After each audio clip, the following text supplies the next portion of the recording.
गति। गति में हमारा आता है वृत्तीय गति। वृत्तीय गति क्या होती है? इसमें क्या करें, एक समान वृत्तीय गति। एक समान वृत्तीय गति का अर्थ होता है अर्थात एक समान और वृत्त के ऊपर क्या करना, गति करना।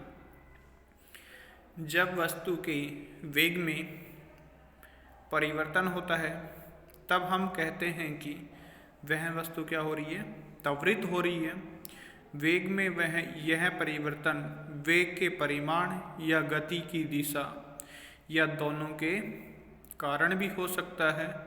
क्या आप एक उदाहरण के बारे में सोच सकते हैं? अब क्या करेंगे, हम कोई एक उदाहरण लेंगे, उसकी हम क्या करेंगे, कल्पना करते हैं।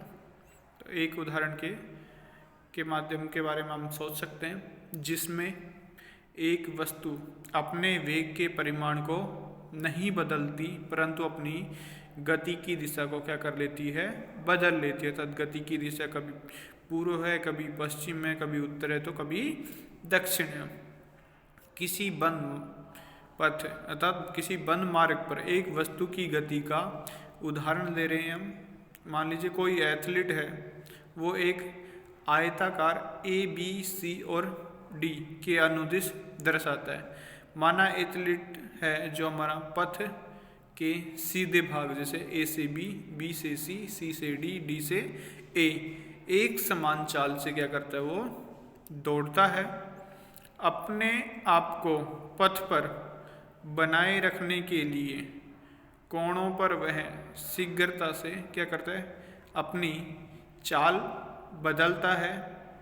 जब वो चाल बदलता है तो क्या होगा कि जब वो अपनी चाल बदलता है, एक चक्कर पूरा करने में उसे कितनी बार अपनी गति की दिशा बदलनी पड़ेगी।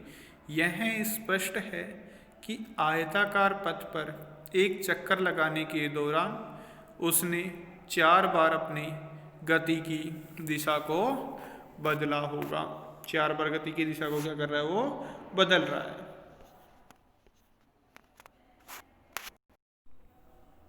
जब ये 4 बार गति की दिशा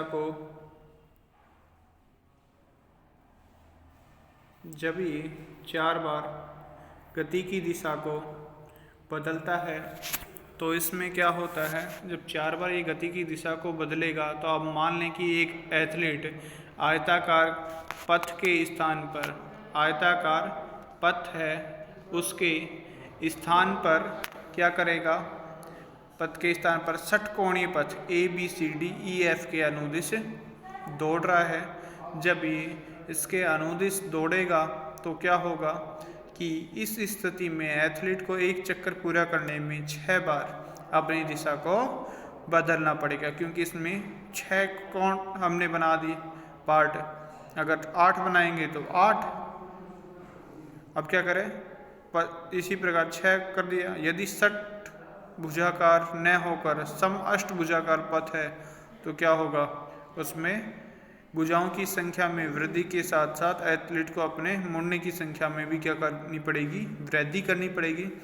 जब ये वृद्धि करेगा तो क्या होगा कि वृद्धि करेगा तो अगर अनिश्चित रूप से पथ की भुजाओं की संख्या बढ़ाएं तो उन भुजाओं का आकार कैसा होगा।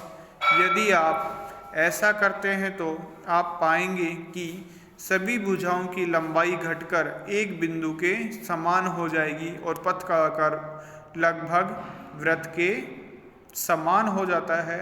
अगर एथलीट एक वृत्तीय पथ पर नियत परिणाम वाले वेग के साथ दौड़ता है तो उसके वेग में परिवर्तन केवल गति की दिशा में जब हम परिवर्तन करेंगे तभी कम होता है या परिवर्तन होता है। इसलिए वृत्तीय पथ पर दौड़ता हुआ एक एथलीट त्वरित गति का एक उदाहरण है। हम जानते हैं कि कोई r त्रिज्या का एक वृत्त है, उसकी वृत्त की परिधि क्या होती है, 2πr। अगर एथलीट है वो r त्रिज्या वाले वृत्तीय पथ का एक चक्कर लगाने में t सेकंड का समय लेता है तो उसका वेग क्या होगा, वेग का अर्थ क्या होता है, v = क्या हो जाएगा 2πr/t, अर्थात वृत्त की परिधि गुणा में उसकी त्रिज्या और बटा में समय।